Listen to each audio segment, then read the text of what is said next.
قدرمن اوریدونکو په سلامونه مو هرکلی کوم. پاکستان له افغان طالبانو د تحریک طالبان مشران غواړي دوی به یې ور وسپاري. دوستانو ویډیو را سره تر پای وګورئ. که چیرته مو زموږ چینل نوي سبسکرایب کړی چینل هم سره سبسکرایب کړئ. تحریک طالبان پاکستان په تیره شل کلنه جګړه کې د افغان طالبانو سره اوږه پر اوږه له امریکا او تیر جمهوري دولت سره وجنګېدل، ستړي شول او قربانۍ یې ورکړې، خو د دوی د بریا لپاره اوس د پاکستاني دولت دا هڅه روان ده چې د تحریک طالبان پاکستان مقاومت نور خاموش شي او هغوی په یوه طرحه نه یوه طرحه باندې له جګړې لاس واخلي. دې ډلې د پاکستان دولت سوله رد کړه، ځکه نو اوس پاکستان پر نورو لارو چارو کار کوي تر څو تحریک زیانمن او له جګړې کولو یې وغورځوي. پاکستان یو موقع دا لري چې پر افغان طالبانو باندې فشارونه زیات کړي چې د تحریک طالبان مشران ورته وسپاري، خو طالبان به دا کار وکړي.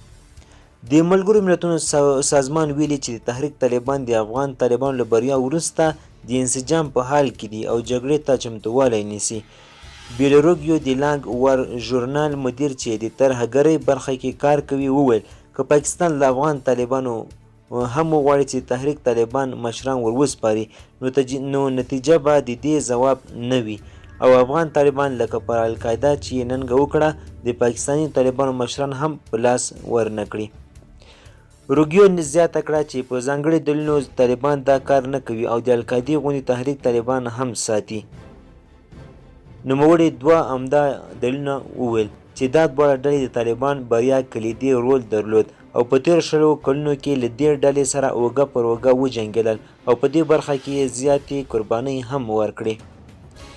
افغان طالبان څه وایي؟ په دې وروستیو کې د افغانستان او پاکستان اړیکې ترنګلې او طالبان پر ډیورنډ کرښه پاکستان ته ګواښ کړی چې د اغزن تار د لګولو اجازه به په هیڅ صورت ورنه کړي، خو پاکستان بیا وویل چې په دې برخه کې موږ قربانۍ ورکړې او دا پروژه به حتمي بشپړو. له دې څخه داسې ښکاري چې د وخت په وتلو سره د پاکستان او طالبانو اړیکې یو له بل سره خرابېږي او ښایي نتیجه به یې ډېره بده وي. دوستانو زموږ خبر تر همدې ځای و. د لا زیات معلومات لپاره زموږ چینل سره سبسکرایب کړئ. مننه.